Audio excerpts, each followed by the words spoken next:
I'm Brandon Walters, and I'm here today with former Clemson basketball great Grayson Marshall Jr., a.k.a. the coach. Now, Grayson, let's see, two-time All-American, career assist record holder at Clemson, inducted into the Athletic Hall of Fame there, and also just recently named one of the 25 greatest basketball players of all time at the school. That's quite a list.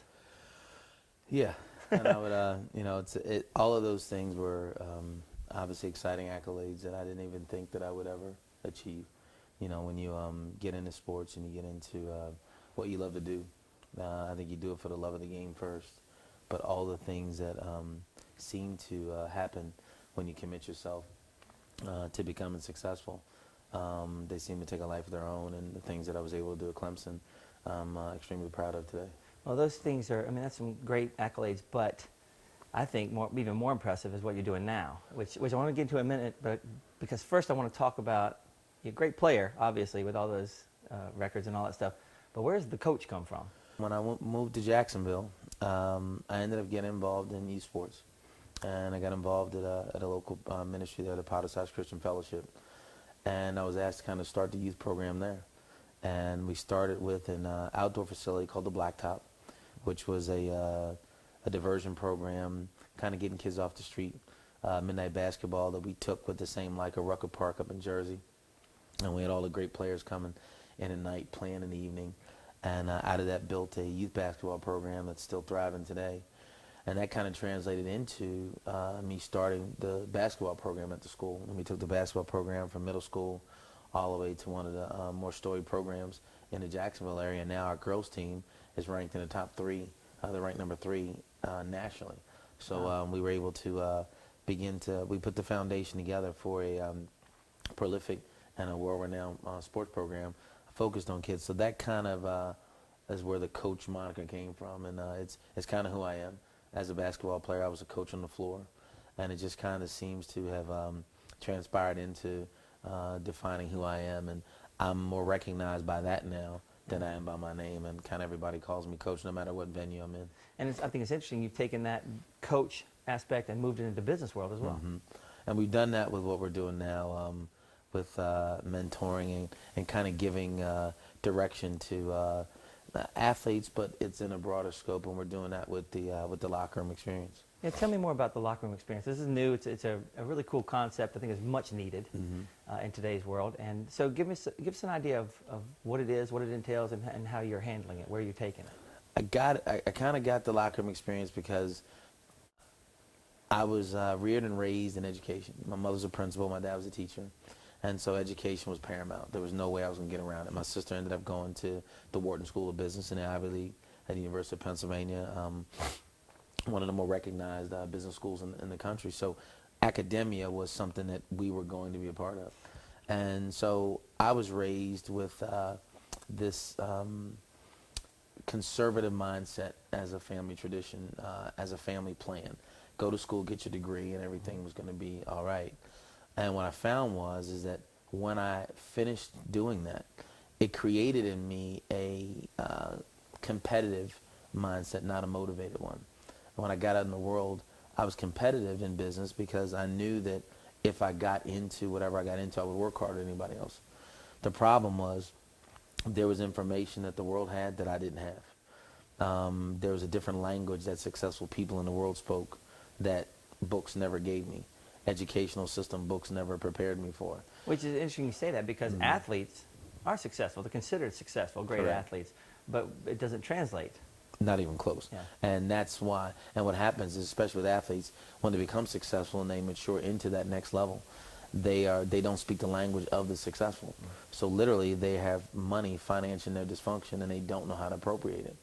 So what I was able to learn through a series of challenging events, being homeless at 29 years old, what I realized was I wasn't homeless because I wasn't intelligent. I was homeless because my application and work ethic didn't have the right information. So literally I was working for no reason because the information I had wasn't even applicable to where I was going. So I had to take back and look and say, okay, at 29, when I began to get some new information, the learning curve was so different then because now I'm like, wait a minute, I never heard any of this. And yet this is the foundation for becoming successful. So how do I give that back to people? Well, the locker room itself is a metaphor. It's a metaphor for life. And everybody, no matter who they are, goes through a locker room experience. When we're born, our parents and our inner circle literally teaches us the plan for life. So it's like being a little kid sitting in and looking at the game plan on the wall, and your parents are writing up, here's what we're going to do to become successful. Everybody goes through that. Well, there's a point in time when you realize that that doesn't work today. The world has changed, but education hadn't. And we're still teaching people to go get a job, work 40 years for somebody, and retire with a pension. Well, I don't know where you've been, but let me help you. That's not working today. So how do I get that message across?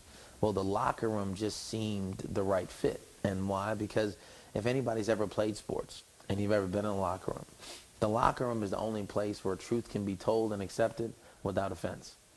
The coach can come in, turn a table over, he can throw a cooler, he can do whatever he wants to do, but nobody in there takes offense. They believe at that moment that the information is being given to them is for their benefit, their purpose, and it's your job to take it and use it in the second half. So the locker room experience is about you coming in and getting this information for the second half of your life. And I call the locker room because as a coach, I'm going to give it to you how you need You it. turn over some tables? Exactly. Not how you want, but I'm going to turn over the tables if you're thinking. Yeah, no, I got you. I'm going to destroy all those and break all that down so that you now can go back in the second half of your life and apply all this. And there's a lot that has to be applied. So we deal with financial education. We deal with health and wellness. We deal with personal development. And we deal with the act itself of transition. So what I want people to be able to do in the locker room experience is come in and hear the truth. Bottom line, come in and hear it, but I'm going to give it to you the way that you need to get it, where it won't be offensive because we're in the locker room. Anything, and anybody's ever been in sports, the locker room is kind of sacred. So what goes on in there, goes on in there. And so that's what we want to bring. So we're bringing it to middle schools, high schools, colleges, and post-grad. And it is it's a seminar-based, experiential, transitional time that is set, Brandon, to not make them dependent on me. It's to inspire them to be better than they are. There's a lot of seminars, personal effectiveness and growth things do that. You go to one and it's like, oh, and then you need to come to the next 5. Exactly. If you really want to get there, you know. Exactly. And what happens is now you become stacked on that person and that person's information. I just know for a fact that true leaders interfere in the lives of other people to get them where they say they want to go. As a coach, if I have a player, he only plays for me for a certain amount of years, and then he's gone. That's the kind of effect I want to have. I don't want you addicted to my tape series, my book series. I don't want you addicted to my seminars. I want you addicted to the information that you're going to need to change. It's my job to shake you up. It's almost like a scared straight for business. Yeah, which works because you're coming from experience. I mean, here you are, McDonald's All-American, high school, all these amazing things that Clemson did, and then graduate with a degree in your hand, world at your feet, and then homeless at 29. So you've lived it, and so you're coming from real world experience. And it's going on right now in the world. I mean, you look at some of these, it doesn't matter that you're just trying to, I'm going to go out and work for somebody. There's some people who, Mark Brunell is a great example. I mean, there's some NFL guys, some NBA guys who've gone out and done amazing, had great success, made a lot of money, and now are broke, and it's a great example of what's going on right now. But it's not just money. There's people who they come out and they get out of the NFL, they were Adonises. I mean, they're perfect physical health, and now they're overweight and unhealthy, because they don't understand that it's just information, right? No question. I'm about them living to the max. I'm about them maximizing the life that they were given. And the problem is that they just weren't given the right information. They were tailored, they were coddled, they were treated with kid gloves. And now once you served your purpose, you're finished. I was, and again, this isn't any disparaging remark about anybody, but to have my, and I understand the business, but I was the first recruit at Clemson of a new coach. I played 4 years. I was the first Clemson player to go postseason 4 years in a row. I graduated in 4 years. I graduated on time. I had every record you could name when I was there. I haven't heard from my coach since the day I walked out the door. And I'm not mad in any way, but I'm saying that I understand the business, and the thing I want to share with these guys is that they need to put their faith in the information. They need to put their faith in what they really need to know to get to that next level. And most people can't share it with them. Coaches can't, parents can't, because they're only dealing with what they were raised with. I don't knock my parents or anybody in my life, because they gave me what they could give me. Yeah. But your financial education usually comes from your parents. Yeah. And the reality of it is that what they know, they give you. When I was in school, when I was growing up, and Clemson was a great example.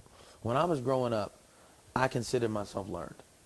And in my home, the reading materials were Jet, Ebony, Yeah. Sports Illustrated.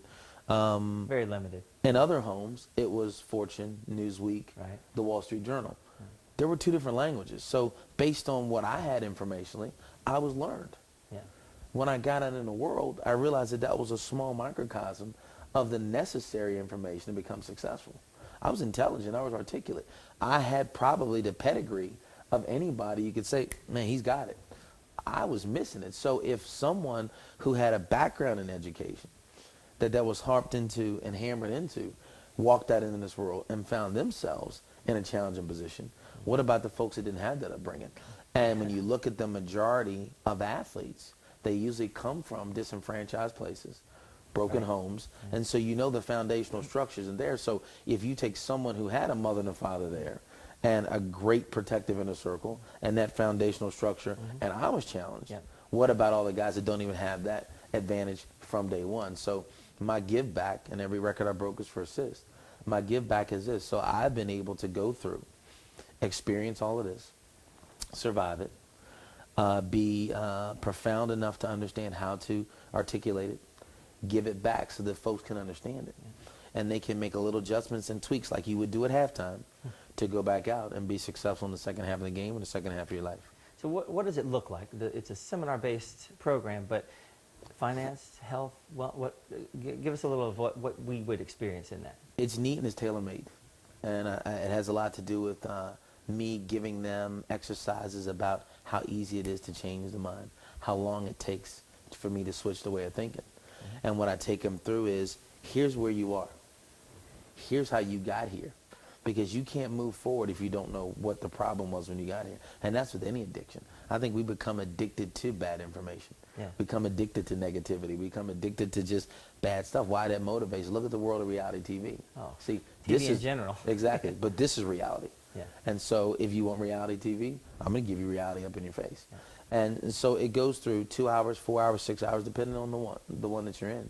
But I touch on different things that you can walk away from and actually impart into your life.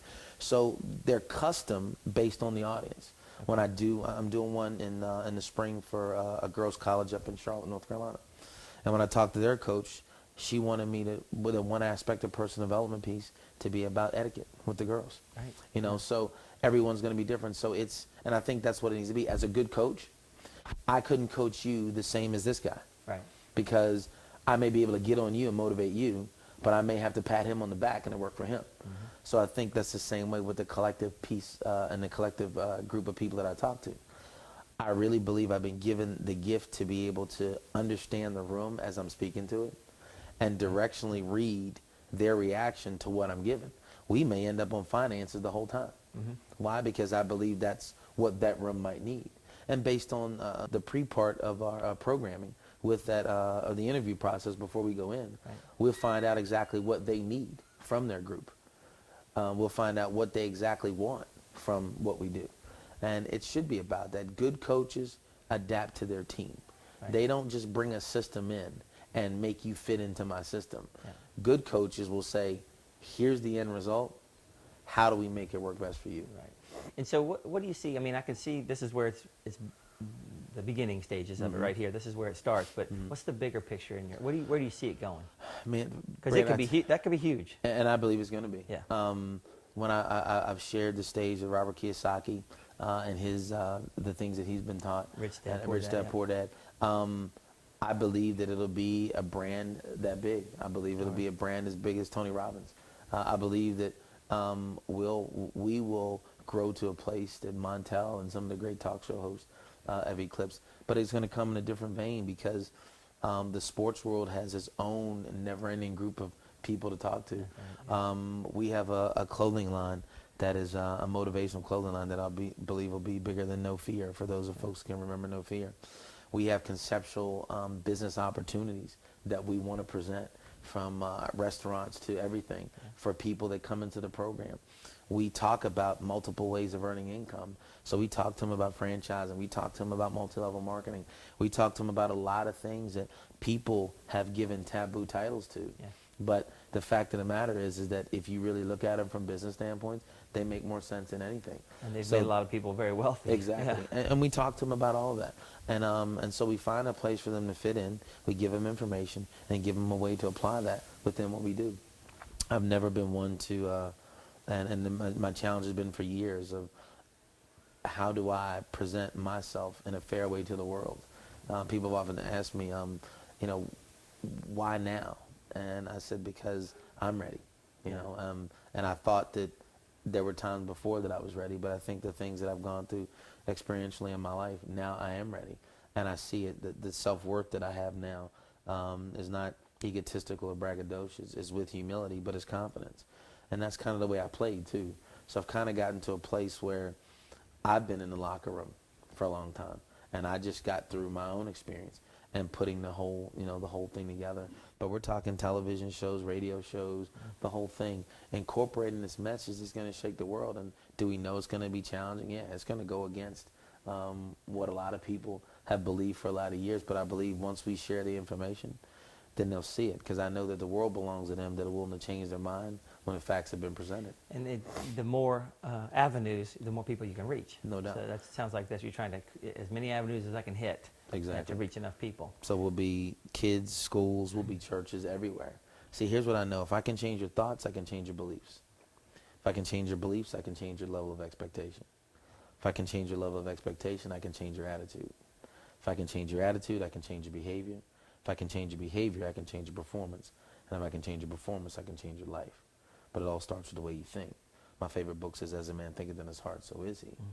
We've got to be able to change and not conform to the things of the world, but be transformed by the renewing of our mind. Mm-hmm. So it is about that. And I believe that I've been given the ability to walk in a room, address folks, not be confrontational, be firm, be poignant, be on point, and have them connect easily, and have them say, wow, when it's done. I get that. Exactly. And now how does that work for me? I don't know, but I get that. Yeah, and that makes sense. And that's what, once I can get that, then it's easy to move you to the next step. Yeah, you can't move a kid, especially a kid, without connect. You have to connect first before you can actually get their attention and really make them believe. And it's not about me trying to be hip. It's not about, you get but to the middle school and but people feel like I gotta relate, so let me dress like a middle schooler, let me dress like a high schooler. No, I'm me. There's no pull your pants up. Exactly. And the standard is going to be set. And I'm going to show you why that's not there. But again, I take them through how you got here. Yeah. I take them through how the education system brought you to this place. I take you through your own personal history, how you got here, because you can never go forward until you realize where you come from. And a lot of people don't know where they came from. And until you realize that, now I can see the pattern. I can see the pattern needs to be broken. And I can't break it, because if you could have fixed it, it would have been fixed by now. Obviously, you don't know enough to fix it, and you got to have some more information to do it. Well, what are you looking for right now? Like, how could people help? I mean, you looking for sponsors? You looking for opportunities, to bring the seminar in? You looking for teams that need you? What do you want? What are you looking for? Or all that? All of that. I mean, I've got a phenomenal team that unbelievably has just shown up out of nowhere, and that's what I say. But obviously, my faith is where it is. My faith is in God, always will be, and He's always directed my steps. But it's just like happening like crazy now. I've got a shoe sponsor that I'm excited about now, that we're looking to do bigger stuff with. Sizzle International is the sponsor from a health and wellness standpoint, and we have a couple more that we are partnering with as it relates to that. But I'm a full nonprofit 501c3. So I've set it up to where charitable donations, we'll be able to accept those. Corporate sponsorships, if they wanted to donate, we'll be able to accept that. But we're also set up in the infrastructure of a for-profit. Nonprofits can own for-profit companies. So what we have the opportunity to be able to do is, no matter how somebody would like to partner with us, they can do so at an advantage for them. So we want to always be able to put them in position to where partnering with us is advantageous. It's good value. Exactly. And so when you look at what we're trying to do with TV and radio, there's a lot of equity opportunities there. that they could benefit from. Everything I've ever done, I wanted to be able to promote somebody else. So I want to create the umbrella where people can come within the auspices of what we're doing and create their own little division within it so that they can be the person they want to be. Their vision can come to pass in the midst of another one. I've got a girl that I taught basketball for a lot of years. Her name is Tenise Haynes. And Tenise is actually doing a lot of my graphic work. You know, she's a girl who's always loved to do it. And I said, well, here, do this for me. And she did it. I liked it. So I said, well, let's make this work for you. Keep it coming. So now she's got an opportunity to display what she does to the whole entire world, which puts her in another place. Now I've got business partners that have great ideas about sports bars or a sports restaurant, and the concept is amazing. So if we could bring that under the auspices of the locker room experience, just to put them out there where they need to be. There's so many things, and the nonprofit has a informational component to it, where we're doing e-education about money, about finance, about health and wellness. There's so many pieces that somebody will be able to be a part of. We want people to be touched by what we do, and that's why it's called the locker room experience, because there's something in here that'll benefit anybody and everybody, no matter what age, creed, race, gender, or geographical location. We see it going all over the world. I've been in Australia, New Zealand. I've been all over that part of the world. Headed to Japan this year. And I want to be able to bring this whole message because it's a global message. It absolutely. It isn't just a Western world message. And we want to be able to do that. So I just believe now that I'm comfortable in every aspect of my life. I'm committed in every aspect of my being. And I want to change as many lives as I can. And every day I can wake up and do that, I feel fulfilled and satisfied. Yeah, and I love the concept, and I'm surprised that it hadn't been done before. It's a problem. It's been a problem for a while with athletes not, they not being able to transition to the real world, so to speak, whether they're successful or not. No doubt. And I think the reason it hasn't, Brandon, because nobody has taken the time to desire to bring back this information. I think we live in a self-consumed world. Secular humanism is a philosophical undertone of a lot that we do, and people don't realize that they're selfish. They don't realize it. So athletes especially, I got to go get mine, I got to go get mine, I got to go get mine. And that's kind of where they are, and I'm not knocking it because it's kind of how you were bred and raised. But the world that I want to be a part of is about bringing this newness to people and this change. It takes a special person, I believe, to do that, and not everybody can do it. And I believe there are always going to be difference makers in every sport, in every aspect. When you look at TV, Oprah's been a difference maker. Tyler Perry's been a difference maker. Michael Jordan was a difference maker. Tiger Woods was a difference maker. All the, and those just ones that come to mind that have just totally transcended what they've done. And I want to totally transcend life change. There's a lot of people out there that are doing life-altering seminars, and I don't want to do a seminar. I want to do a life change. You an experience. Exactly, and that's what I want. And I don't knock anybody that's doing it because I've learned a lot from all of them. But I've taken a little bit from, I believe, everybody in that place. I've used my sports. I've used my desire to change people and my hunger for information that I can bring about a little bit, because it doesn't take that much to change a dynamic. It doesn't, literally, it doesn't take a lot to go from middle class to wealthy. Right. It doesn't take a lot. If you know where it is, you know how to get there. And the problem is most people don't know because they've relegated themselves to mediocrity, and they don't understand that that is what they were really conditioned to become. Even though they were told to dream, they were conditioned to become mediocre. And people say all the time, we need an education reform. We need to put more money in schools because the school system isn't working. Well, it is working. It's doing exactly what it was designed to do. That's right. It was designed to keep you all average, and because you don't know that, the problem is you think you've achieved, and don't get me wrong, I was the same way. You got your degree. Exactly. So I went through there, and I saw that. Does that mean you don't need a degree? No. It means that you need more education outside of that. Formal education is good. No, but you did it the way we were all taught. No question. Go to school and succeed in sports. Go ahead and get your degree, and then you go out and you get out of college. You expect the job, like, the perfect job should be right here, and I'm just going to move right into it and just climb the ladder. Blah blah blah. It doesn't work that way. Exactly. And not only that, the perfect job for the idea of my success. See, here's the deal. We look at affluence and opulence, and I think a lot of people like to have that stuff. People say, I don't want that. Yeah, you do. The reality is, you don't know how to get it. Yeah. But there's a segment of people, especially ex-athletes, who had always believed.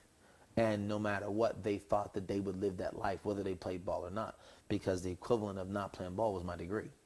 So no matter what, I'm going to be there. Yeah. Yep. Hard lesson to learn, especially when you did not have a fallback plan. And I think that's the piece of the world that I really want to change, is that language, plan B. Well, I had plan B. Yeah. No, you need options. And it's no different than taking a basketball player or a football player. If a football play is designed to go off tackle, okay, if you go there and that, you got to go somewhere else. Got to be able to bounce it outside. You got to go somewhere else. Or if they change defenses, you don't block here now, you block here, Yeah. because we got to do that.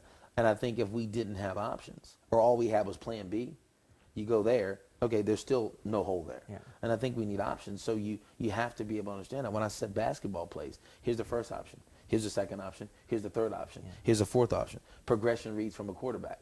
Yeah. There's option 1, 2, 3, 4. Now, if they do this, this is now option 1, 2, 3, 4. Yeah. We get into a world where it's either here or there. And no, you need more options. When you talk about successful people, you're talking about 5 to 7 streams of income. Oh yeah. And those are options. So when one dries up, I've still got 5 more that are taking care of me. And we were never taught that.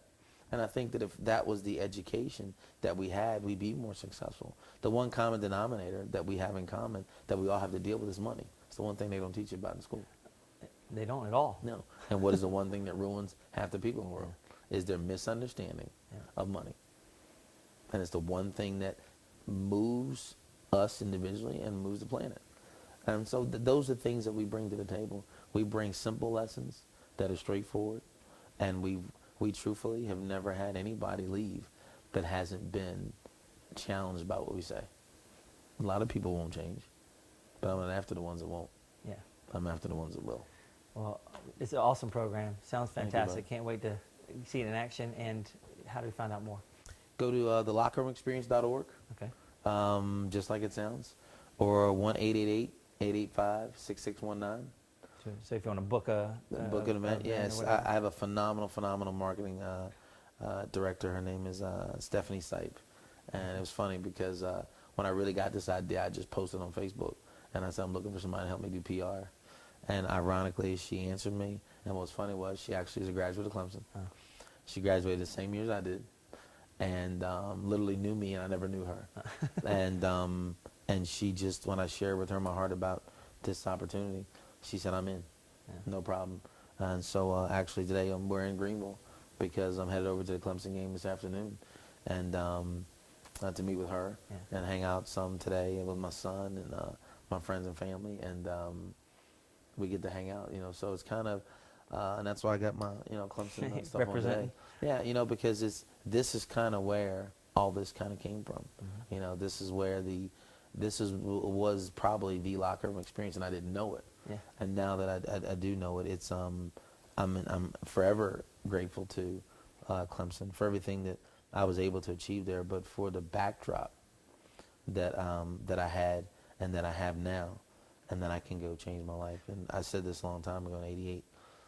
The experience I had at Clemson changed my life, and it still holds true today in 2011.